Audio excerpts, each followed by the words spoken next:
Prologue. The standing stones rose from the forest floor like broken teeth, moss-covered and ancient. Theron Ashborne approached cautiously, one hand on his component pouch, the other holding a worn piece of parchment, a map he'd sketched based on the hunter's directions. The forest smelled of damp earth and rotting leaves, the air cool against his face despite the afternoon sun filtering through the canopy above. His boots squelched softly in the mud. He was a man in his early 40s, lean in the way scholars became from too much travel and too little sleep. Brown hair showed gray at the temples from 8 years of searching. His dark blue robes were travel-worn and practical, marked with the inevitable stains of a wizard's work. Component dust, potion splashes, the faint scorch marks of magical accidents.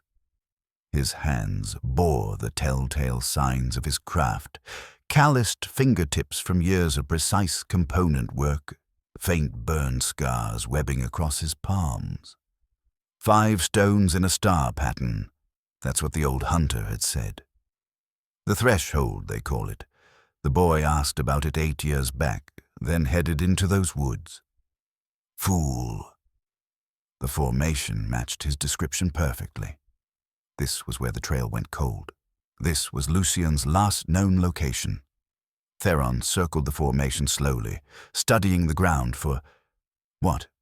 Signs of a struggle, a message carved in stone.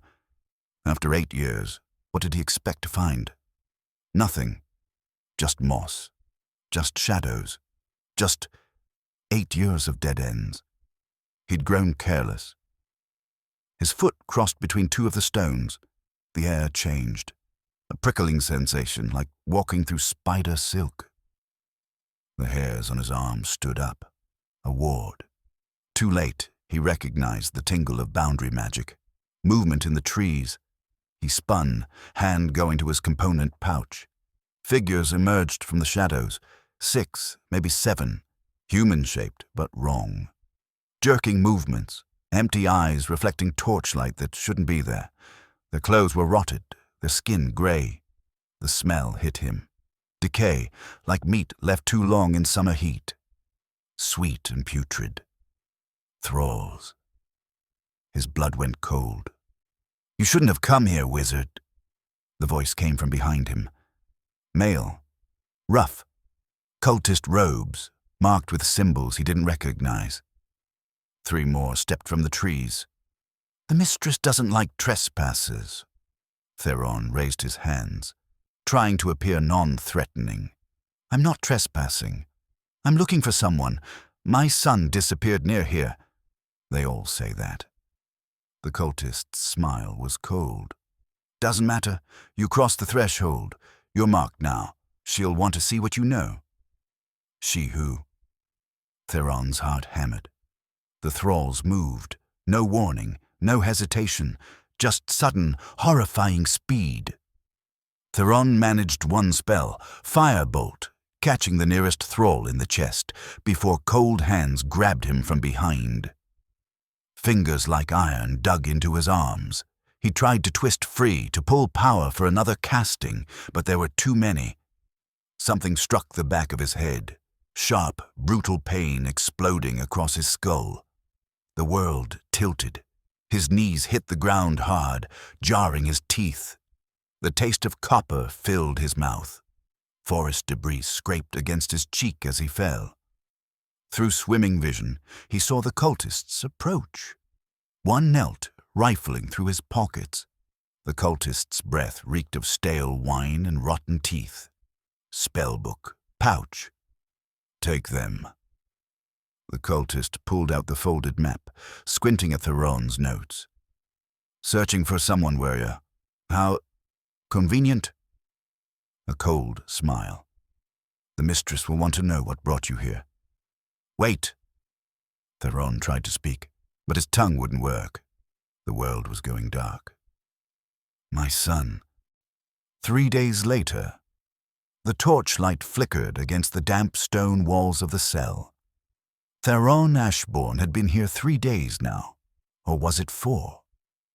The cold had seeped into his bones, a deep ache that wouldn't leave. He sat cross-legged on the stone floor, trying to conserve warmth, but the dampness had long since soaked through his robes. His muscles cramped from maintaining the position. The cells smelled of mold and human waste, his own from the bucket in the corner, and something else. Old iron, old fear. His stomach had stopped growling yesterday. Now it was just a hollow, gnawing ache. His tongue felt thick and dry despite the moisture in the air. They had brought him water once. Brackish, tasting of rust, but he drunk it anyway. His spell book confiscated, his component pouch taken, but they hadn't found the small piece of copper wire sewn into his collar, and more importantly, they couldn't take what was in his mind. The bruise on the back of his skull throbbed with his heartbeat. His wrists bore rope burns, raw and weeping. From somewhere above, voices rose in chanting. Ritual work. The air tasted of ozone and old blood. Metallic, thick, making his teeth ache. Lucian. The cultist had called someone the mistress, which meant there was someone in charge here. Someone powerful enough to command thralls and cultists. Someone people avoided talking about. Could it be her? The witch from the legends? The one Lucian had been searching for, or was it just a cult leader? A hedge wizard playing at power? He didn't know.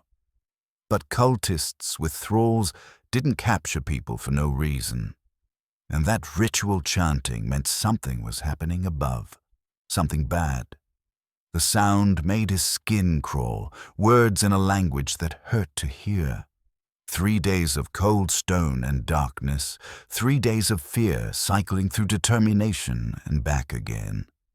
Sometimes, in the worst moments, he wondered if he'd die here. If Lucian had died in a cell just like this one, 8 years ago. The thought made his chest tighten, breath coming short.